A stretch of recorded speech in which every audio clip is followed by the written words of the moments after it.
caves and margaritas. Joe and Gavin talking about their favorite features. Welcome to another episode of Man Caves and Pina coladas. yeah, pina colada, not margaritas today. Cheers. And Yeah, who's this cheers. fine young gentleman in the middle of us here? Well, we're doing Fallout 4, episodes 5, 6, 7 and 8. First four, Greg was supposed to be with us, we couldn't make it. And now he's here. This is Greg, everybody. Say hi, be nice in the comments to him. He's very delicate. He's very fragile. He's a beautiful young man. Thanks with for a lovely- coming. Lovely beard. Thanks for having me. You're welcome. Should we invite Did you him again comment on my sometime? beard? I did, yes. Lovely beard. Oh, thank Yeah, In well, fact, look at the three of us now, look. We're like three hairy Marys.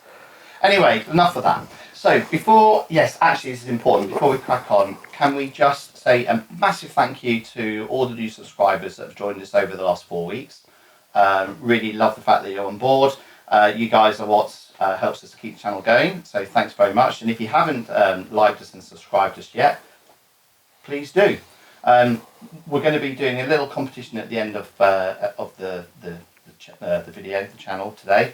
So if you stick around for that at the very end, then if you're a subscriber, then you'll stand a chance of picking up a couple of nice little bits and pieces. nice. And there Yeah. you go. So, Greg, you weren't here for the first four. Give us a quick 30-second overview of what you thought. Wow. I think generally I could do it less than 30 seconds. I thought it was stunning. And as a player of Fallout, pretty much all the boxes were ticked, I think. Yeah, good. Yeah. Well, that's quite a relief actually, because having reviewed the first four, we were like the same, weren't we? We were like, this is something special, isn't it? Yeah, absolutely. And what did you think to the second half of the season? Pretty much same as the first. But Wow. with a bit more intrigue. Yeah. Yes, I agree with that actually. I was sitting there thinking, if anything, and it's not a bad thing, because I'll just get it out of the way, but I really loved the second half as much as I loved the first. But what I found was the second half became a little bit more involved with the storytelling without as much of the action, and like Greg's just said, there's a bit more intrigue, and it became much more of a kind of like a thriller kind of thing, especially the last sort of like 2 episodes going into the end there. I loved it. I thought, what a great way to go. So yeah, I'm in full agreement with that. I mean, What do you think? No, well, I was just going to say, I think the first few episodes, it was just more about introducing the characters and who they were more than, and just starting to get the story rolling. Whereas that kind of mid to final section, that's where it all happened, really. Yeah, I also thought the first half of the season was a bit wacky. So Fallout as a franchise does have a bit of wackiness in it, but I think they went a bit over the top. But this half, the second half of the season, they seem to get rid of all of that and just... It was still funny, it's still humorous, but I agree. There was that one point in, I'm not sure which episode it was, but within the first 4, where the ghoul's going up against Maximus, and he's in the power armor. And are you doing? Are we talking? Spoilers are okay, yeah. Fine. So Yeah. Where he cuts that bit in the neck, and he starts flying off all over the shop. It was just like, that's a little bit Looney Tunes for what this is. I thought that was a little bit. Didn't love that, but apart from that, I found the humour to be. Well, it's like they didn't quite know how far they could push the wackiness. They didn't quite know what they want to be. And then by the time, this second half, they kind of found the groove, I thought, in terms of balance and the humour with the seriousness of the story. Yeah, I definitely agree. I think the humour in it, when it did happen, was subtle enough for it not to then take away anything from what we were watching and the thriller side of it all, which can be something that happens, can't it, if you overdo it or if it's too wacky. When the humour was in there, it was nicely done. Yeah, I thought the tone was good. I mean, we already know the characters now. We already know how strong the actors have been. Any new characters coming in, there was no reason for us to think that maybe they'd be any less strong as what we've seen already, and they weren't. Favourite characters? Mine's still the ghoul, I freaking love that character. The ghoul's funny because in terms of character progression, he's a lot more deeper than you realise. Yeah. Because Well, for one, the second half of the season, we had a lot more flashbacks, which I wasn't expecting. And that's interesting as a fan of the games, because you don't get flashbacks in the games. You just like purely in the present. There is like, you can pick up like journals and stuff like that tell you what it was like before the bomb. But yeah, that was interesting. But also because the Ghoul is an actor and he was in Western movies and he kind of hated it. He was a bit embarrassed by it, the whole thumbs up and things like that. But now as a Ghoul, he's pretty much like Clint Eastwood. He's awesome. He's living that. He's living his life. But that thumbs up thing. Ghost. I like that's where that came from with the Pit Boy and the thumbs up. That came from him just trying that out.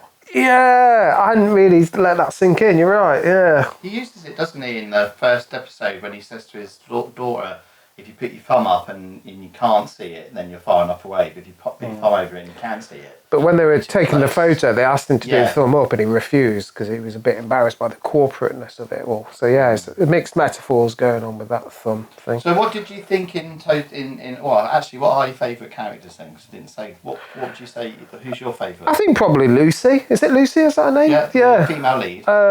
Just because she's having to adapt to this brand new world and she's completely massively innocent. It's just quite an interesting arc. I did like the guy with the dog, Ben from Lost, but he got killed off within 2 episodes. He had his head cut off. Like his head now. Keeps making some appearances just like his head being carried around. as his head. Yeah, the acting is amazing. He's brilliant, isn't he? he's really good. I do like Maximus as well. Because he's quite vulnerable. For me, Maximus, I didn't like him to start with. But it's funny because you're asking who your favourite is, and I think because of his story progression, by the end of it, it's like, actually, I really like you. But I'm not sure if I like you, but I find your story a bit more interesting. Okay. Obviously, like the Ghoul and Lucy, they're both absolutely amazing. But yeah, seeing things play out for Maximus the way they have. I think it's nice that all the main characters in this second half have been given a lot more meatier stuff, which helps their backstories and then helps us to understand them better as characters too. And I think watching the last 4 episodes, I mean, I like for me, for example, I really liked the Ghoul. He was my favourite from the first 4 anyway. But then finding out a lot more about him, like you said, as a person, pre the Ghoul, it has now cemented that he's definitely my favourite character because, his character's now been like fatted out a bit more and I mean, going into a second season, which we know they've now been signed off for quite early on, no surprises there. It'll be interesting where they take these character arcs and how much further they go with it. I mean, when you think about things like, say, Arya from Game of Thrones, first season or first couple of seasons, and then you look at her character in like season 7 and how much of a journey she goes on. I mean, I don't know how many seasons they'll do for this. I suppose it's quite open-ended with it being the game that it is, I'm guessing. It'd be really interesting, won't it, to see what they actually, or how far, or what they do with it, Or even if some of these, half of these characters will still be around in a 7th or 8th season. I thought an interesting character arc for Maximus that I haven't quite worked out was he survived the bombing of the city because he got in one of the fridges, right? Yeah. When he gets out, there's the power armor looking at him. Yeah. But at the beginning, they ask him why he joined the organisation that have the power armor. I can't remember what they're called. And he said to get back at those that hurt me. And it always goes back to the image of him coming out of that fridge and seeing the power armor.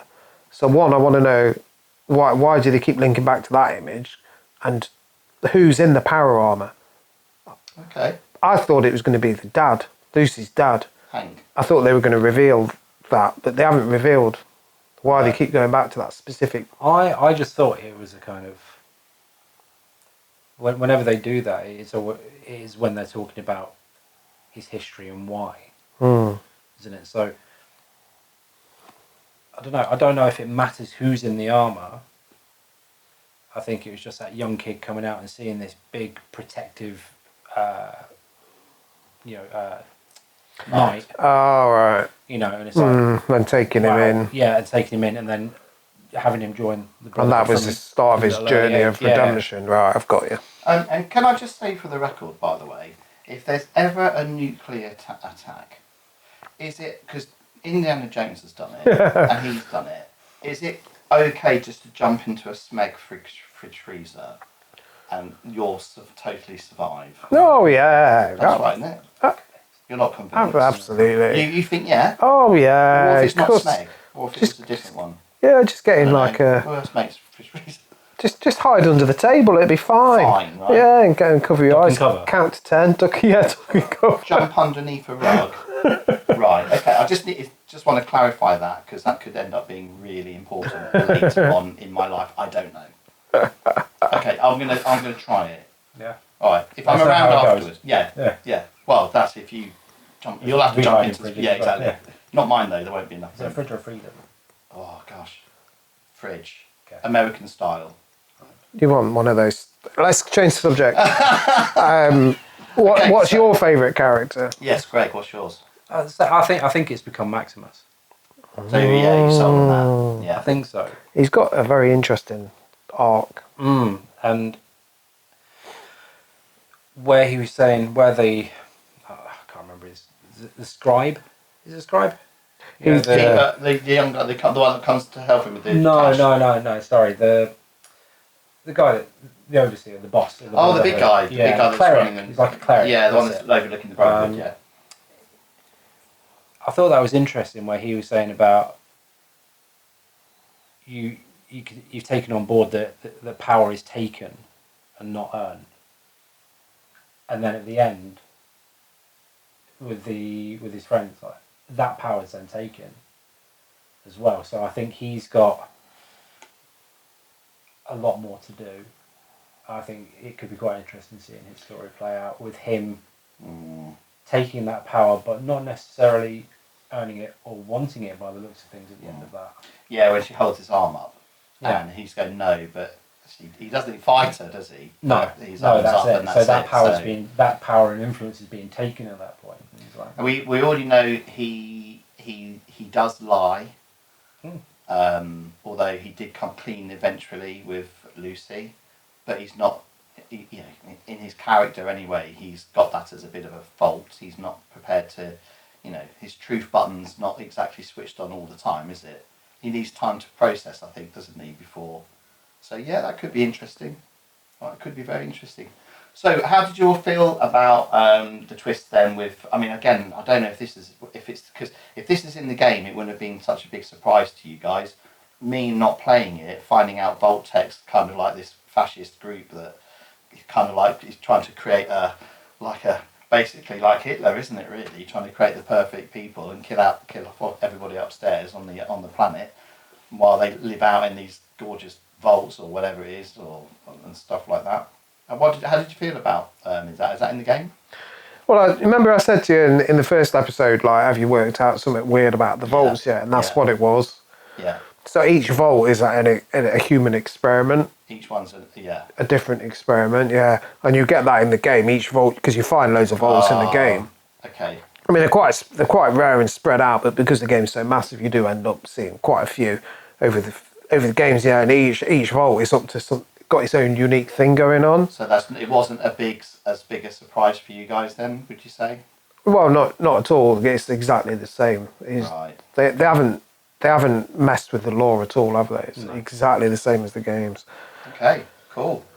Yeah, so that was a surprise as a non-player of the game. That was quite. But it's always when you're playing the game and you discover a vault as you're journeying about, because usually you're not told it's there. Sometimes you are, but like it's the most thrilling part of playing the game because you don't know what you're going to get when you enter the vault. It's always it's something completely different each time. Right. So it's a really exciting part of playing the game. and just kind of diving into the gameplay and a little bit of that.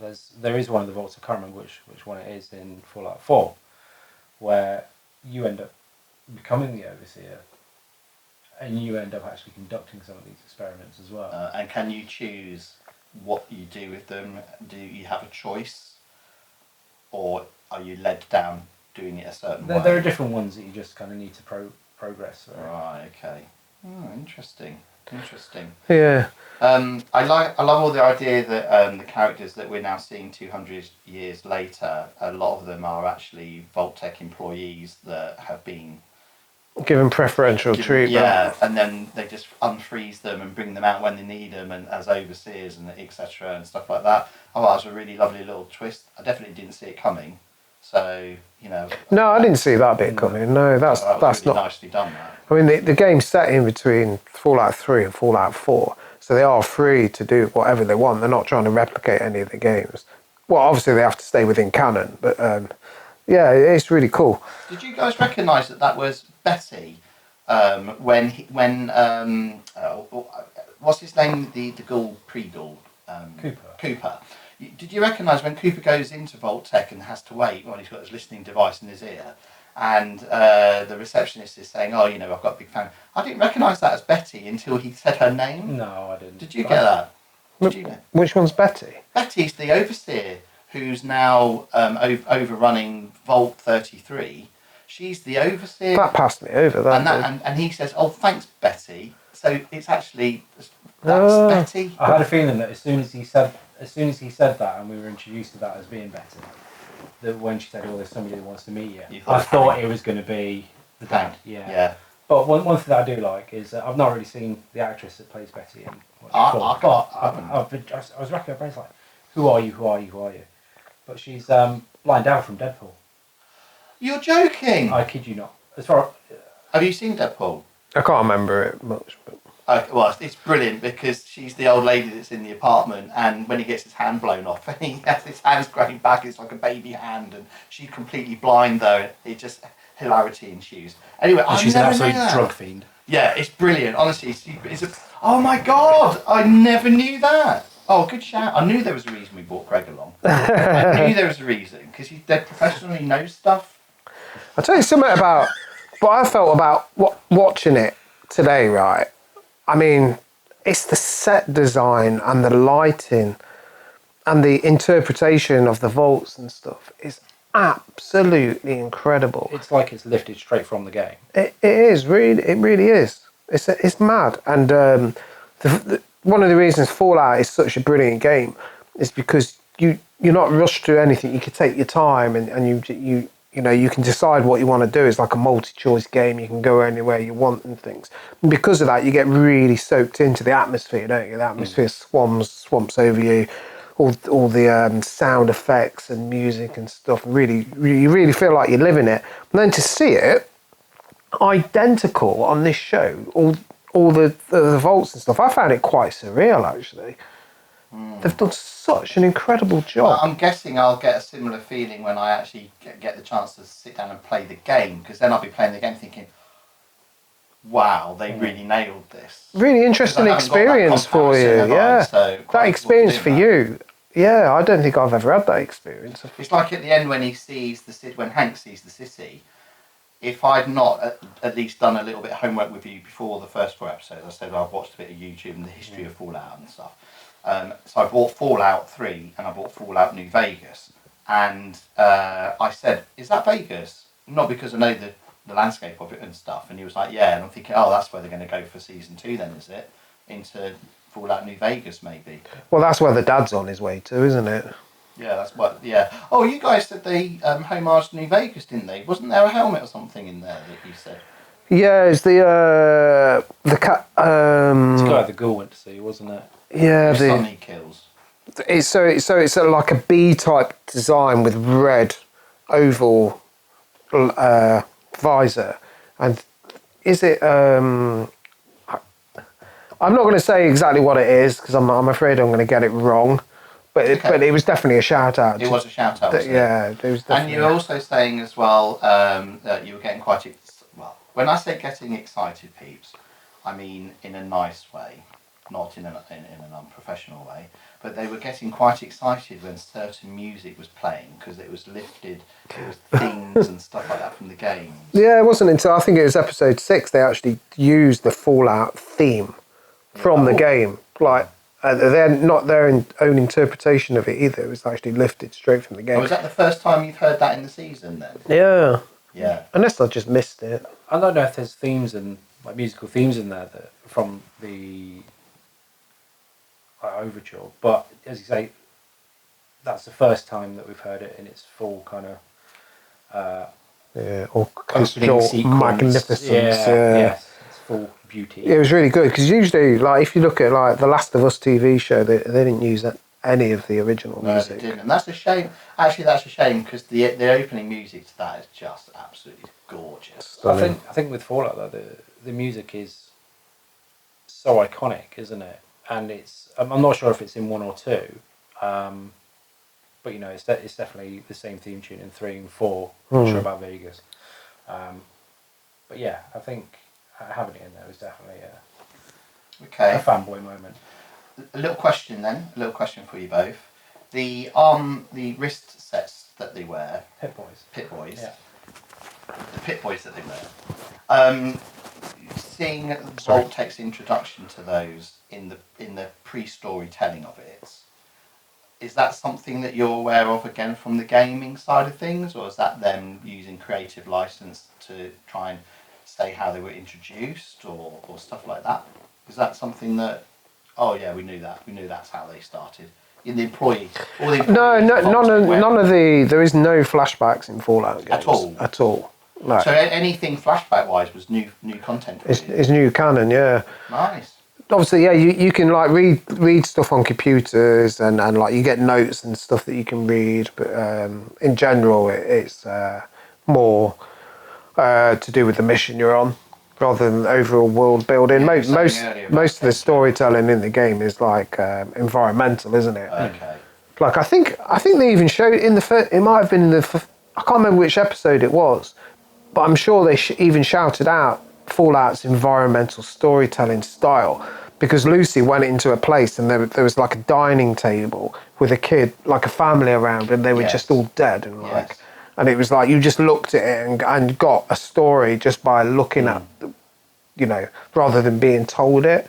And that's one of the things that Fallout is famous for. You can deduce what must have happened here. Then, Yeah, just from- it's everywhere in the world. Yeah. All these things that have happened, you can just look at them and work out what actually happened. nice. That's nice storytelling. Yeah, Not being yeah. thrown in your face.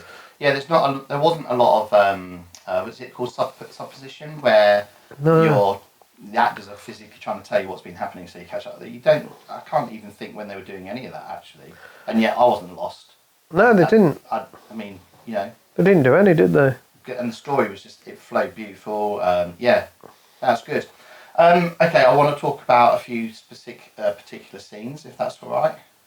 I want to start first of all by saying the last 4 episodes weren't as gory as the first 4. However, when the gore did happen, oh boy. Okay, so I want to talk about a certain scene with a foot and a toe.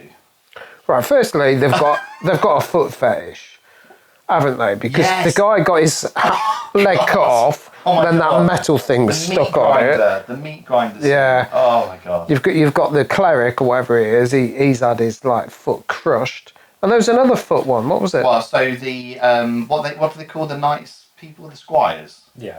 So the squire is stamped on by Kupu in the knight suit, and we don't really see what he's done. He's just limping, and then he gets the first opportunity to take And there's the sock off. there's Maximus's friend who cuts their foot open to get out of being. Oh, and then that was another nice little twist, wasn't it? She did it on purpose. Yeah, I so didn't see that coming that's either. three bits of foot His gore. foot fetish. That's Not Tarantino level though, is it?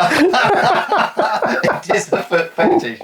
Wow, who'd have thought that? We need to keep our eyes peeled for more foot shots Yeah. in season 2, Yeah. I think. But what about that bit though, when he pulls the sock off? I mean, that was great. Yeah, God. you could see a bit of CGI weirdness going on in it, but it was a bit gross. Yeah.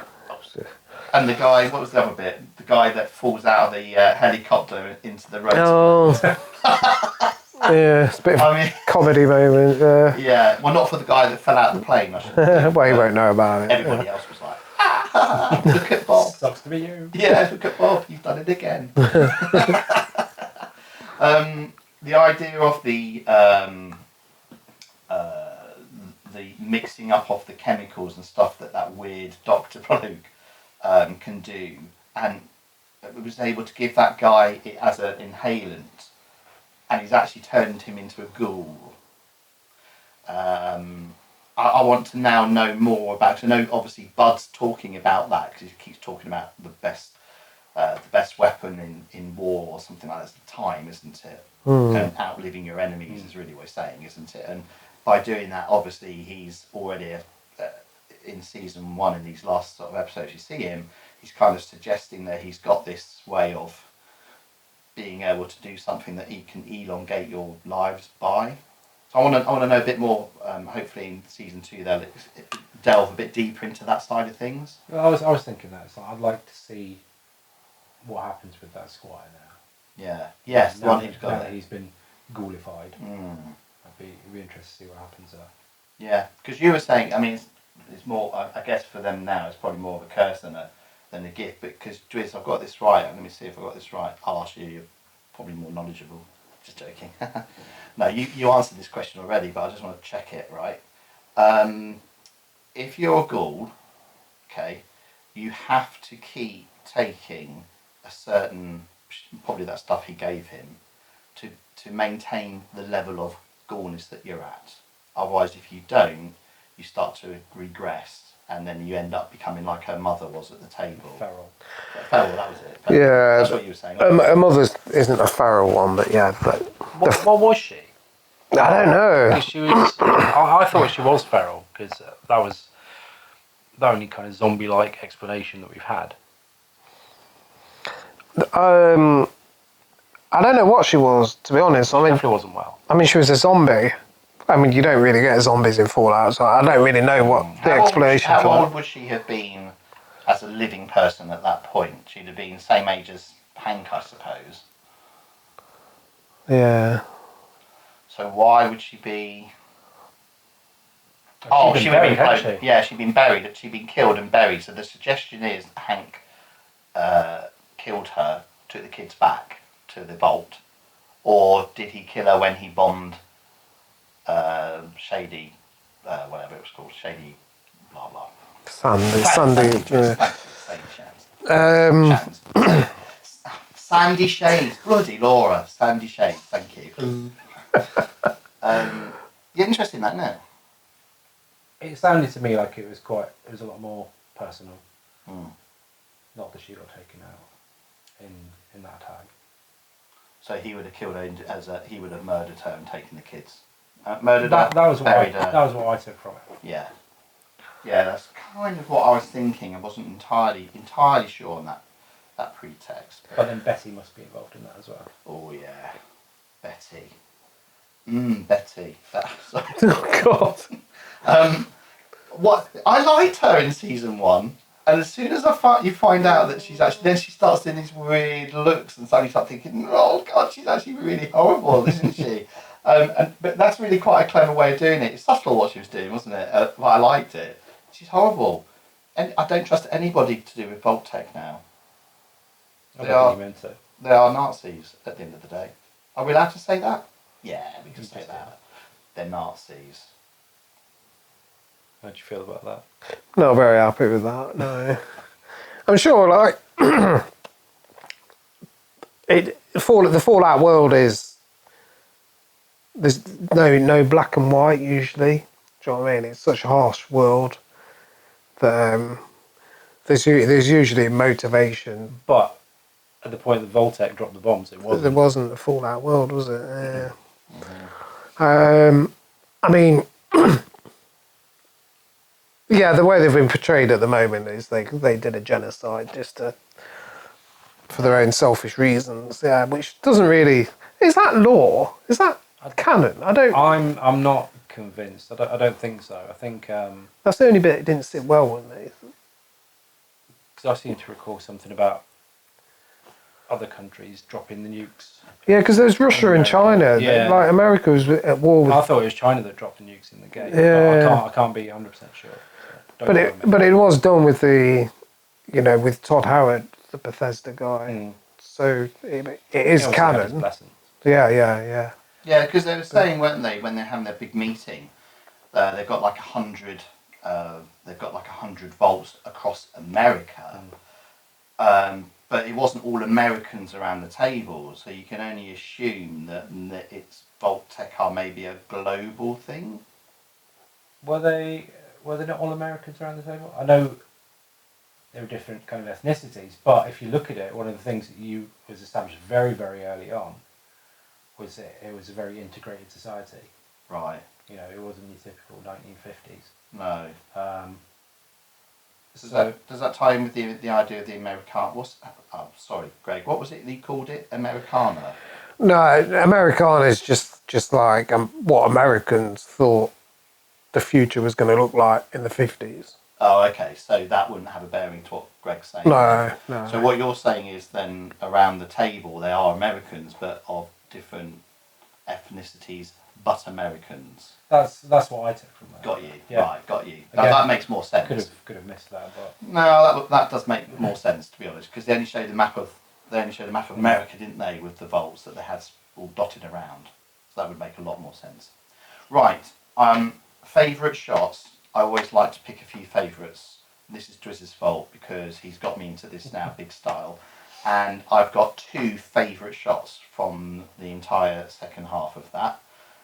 My first favourite shot that cropped up is a shot that they did on the Ghoul, who, as you quite rightly said, he's kind of like a Clint Eastwood character. Well, you could say Clint Eastwood, or you could say John Wayne, either or, big Western stars. And John Wayne's in a film called The Searchers, and at the end of the film The Searchers, which is a black and white film, but at the very end, the last shot of John Wayne's character is he walks out of the door of this person's wooden hut, and he walks out and just walks out with the sun on him and stuff, like kind of silhouetted with the sun. And they have this very, very similar shot with the Ghoul after he's killed the sun, he walks out, and I went and it was literally like they were proper homaging like westerns by doing that.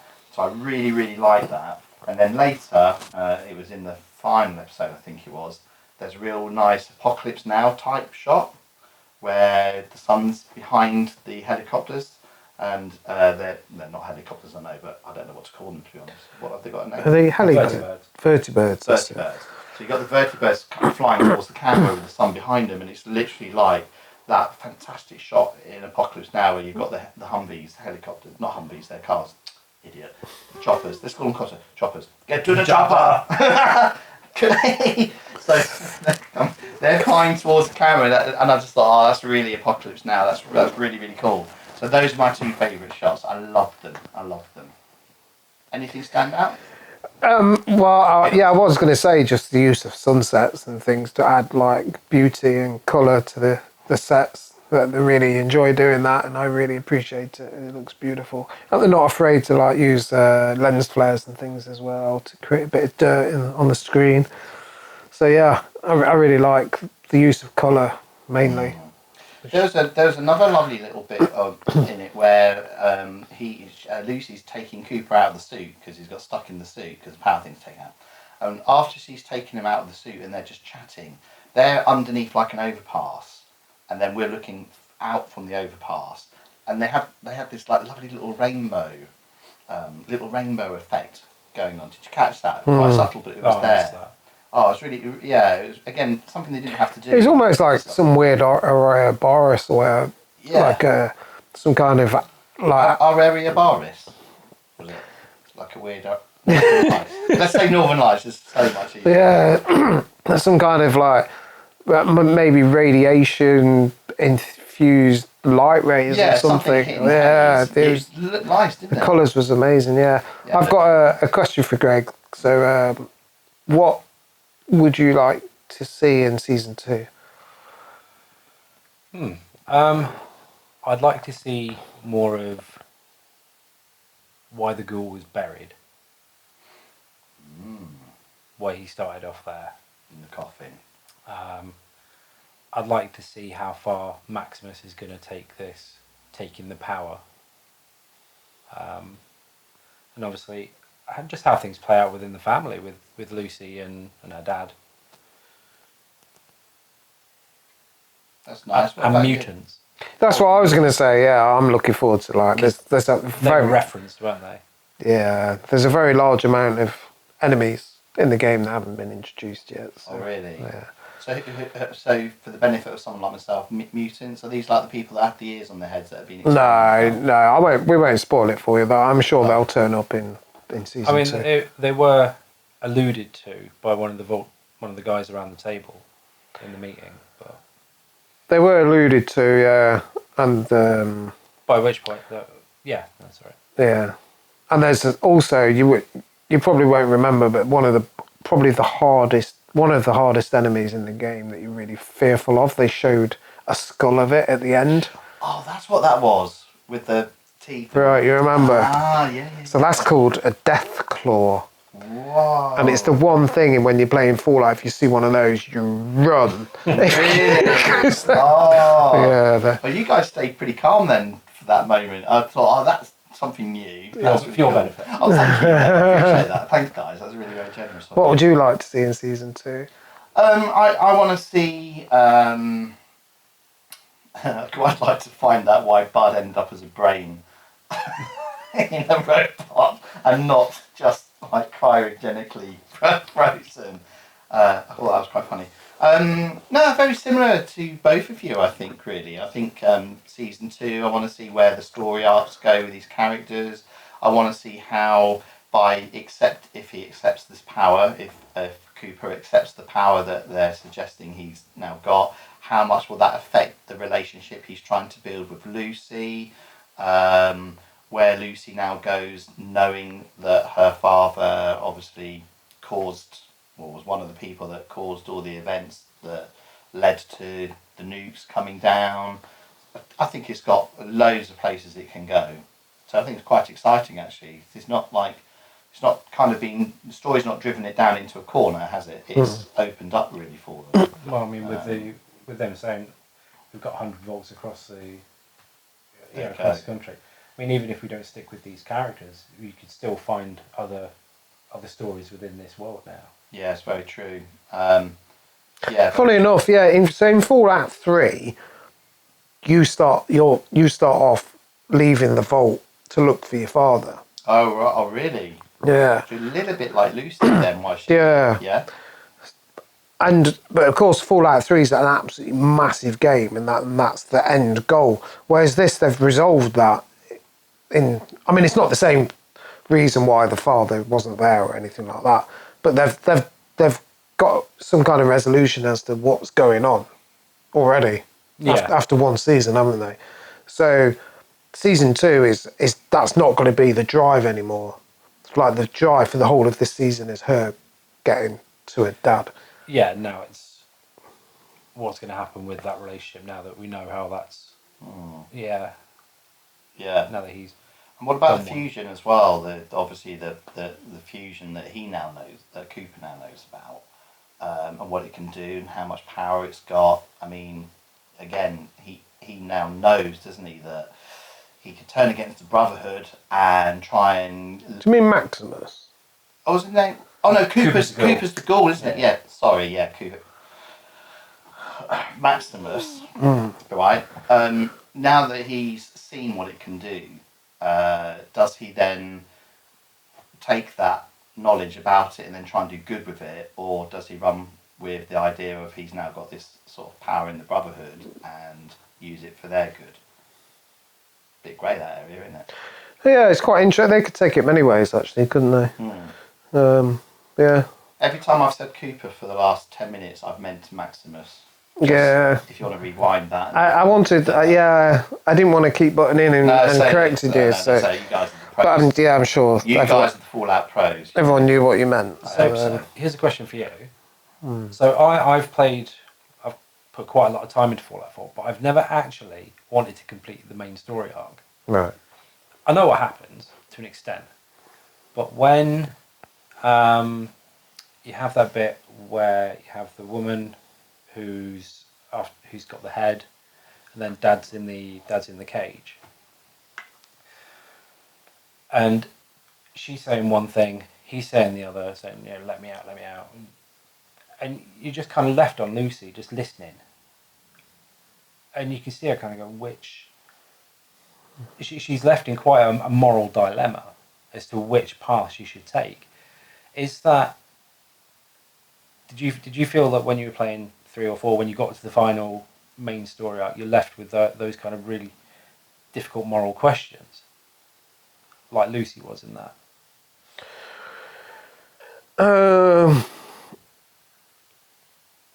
I mean, it has done a good job.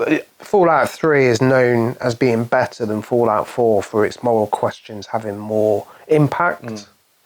Whereas Fallout 4 kind of softened it all up a bit.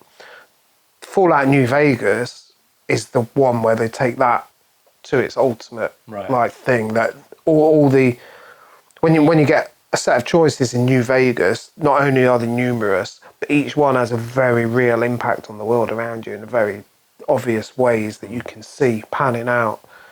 But Lucy was off. She was a bit confused and overwhelmed with emotion, wasn't she? So, but is that how you, at the end of that kind of final main story mission, are you in that exact same position? Obviously, it's not really. Not really, but it does make. Now you've asked it, it does make me wonder if they did that as a shout out to the game, the choices you have to make in the game. I think probably not, but now you've mentioned it, I did think Lucy was. I found it hard to believe that Lucy would not believe her dad, not because her dad was believable, but just in that situation. She kind of switched really easily just based on one bad person that had come into her vault and murdered loads of people.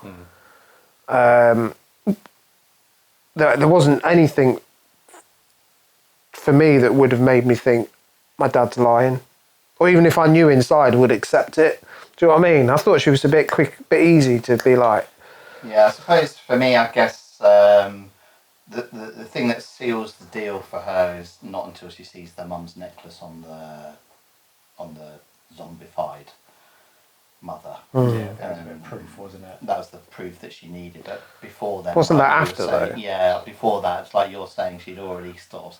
You could see she'd already teetered towards this lady. So I guess it would have been nice for her to have been maybe on the father's side just a bit longer until she'd seen something a bit more credible. Yeah, exactly that. Yeah. Credible bit of evidence that would have pushed her over the edge. She would have been in denial. So. Well, listen, I think it's fair to say we've all pretty much enjoyed that.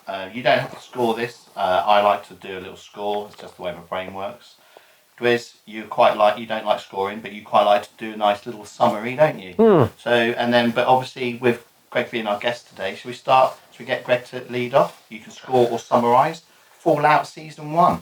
I think a very solid 9 out of 10, I'd say. Yeah. Strong. I mean, I'm saying strong. I don't know how your scoring system works. No, neither do I. I feel like I'm putting you on the spot with that.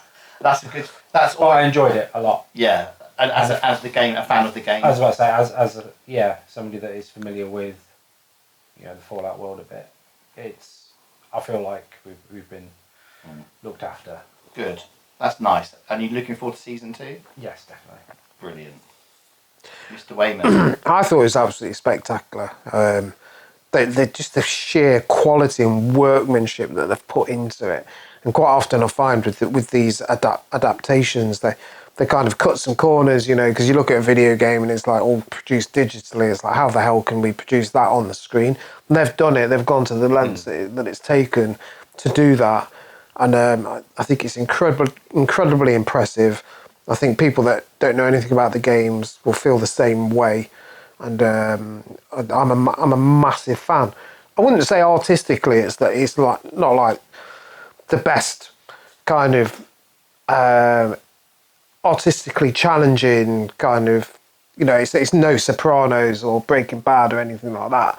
But in terms of just popcorn munching joy, it's absolutely fantastic and highly recommended. I think that should be on the... If that was a film, I think that should be the quote. Popcorn munching joy. Awesome. That's all I need to say. Popcorn munching joy. That sums it up really well. Brilliant. I'm going to put that on the thumbnail. I think, put that on the thumbnail. For me, it's a having never played the game, didn't need to, got straight into it, loved every bit of it. Yeah, I mean, it's been difficult waiting to watch the final 4 episodes, having watched the first 4. That's how much I know I liked it. We've just sat through 4 hours, and it doesn't feel like we've sat through 4 hours of like programming, because each episode has just sort of flowed beautifully. It's 10 out of 10 for me. Now, before we finish, we are going to have a little competition, but before we do that, Dwiz, I have a film lined up for my man cave for our next viewing. Would you like to have a guess at what it is? Yeah. Right, so I'm going to give you 3 guesses, or 3 clues, and you get 1 guess at each clue. You might get it on the first. Who knows? So the first clue is, and this comes up on screen before the film starts, after they've kind of started getting rid of all the titles and stuff. So this comes up on screen before the film rolls, and it's a quote, and the quote is, "Revenge is a dish best served cold. ... Old Klingon proverb." That's the hardest clue. Well, it's not going to be Star Trek, because that would be way too obvious. I think I've seen that. That rings a bell. I've no idea what it is. But I know for a fact you've seen this film. Right. It's not that one about Vietnam War, is it? No. Okay. Good. Yeah, good way to go on that though. So we now move on to clue number 2. Tropic Thunder. Yeah. If you get it, don't say it out loud. But whisper it in my ear. Okay. Right. Clue number 2. Yeah. Oh yeah. Whisper into my mic. I'm such an idiot. Cooper. Completely wrong character name. Whisper into my mic so he can't hear. Okay. So clue number 2. Wiggle your toe. Wiggle your toe. Wiggle your toe. Wiggle your toe.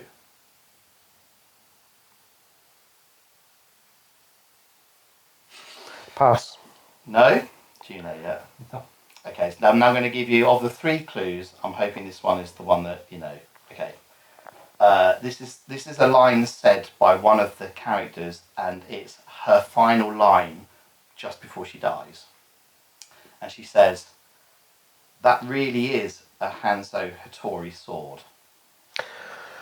I can't believe this, because I was going to choose this. I was going to literally... the universe works in such weird ways. I was actually going to choose this film as possible in my next film. Were you? Yeah, Kill Bill. It is Kill Bill Volume 1, yes! I can't believe that. That's weird. We must be linked psychically or something. Well done. Man. Kill Bill Volume 1, which is one of my favourite Tarantino films. Same. So what I thought I'd do, I'd make the little prize for everybody in the question I'm going to give. So basically, we'll get whoever drops comments in with the answers. After about a week, I'll just pull two out at random, and the first person that comes out at random will be getting Jackie Brown, the book Jackie Brown, which was originally called Rum Punch by Elmore Leonard, who also wrote LA Confidential, out of interest, as well as other ones. They get a sealed DVD of Kill Bill, Volume 1. Wow. And they also get another one of my favourites. Well, I like all these films actually, but Inglourious Bastards, which again is another cool one. And then the second person names come out, we'll give them a copy of Kill Bill as well. So I need to give you a question. So remember, just drop the comments in. If you're a subscriber, you get the prizes. And the question is, in Kill Bill Volume 2, Ellie Driver goes to visit Bud in his caravan, static motorhome, I suppose you'd call it, and wants to buy his Hattori sword off of him. So she brings him a briefcase full of money, and what I want to know is how much money has she agreed to buy the sword off of him for? Cool? No Googling. Yeah, because we'll know, right? We'll know. Well, we've got your IP address and we'll find out if you've been Googling. It would be nice to sign off on that song, wouldn't it? It would be nice if we could just sign off on that song that we were singing. Can you remember it? I just want to see the world on fire. Cut. I can't believe you got Kill Bill. That's insane.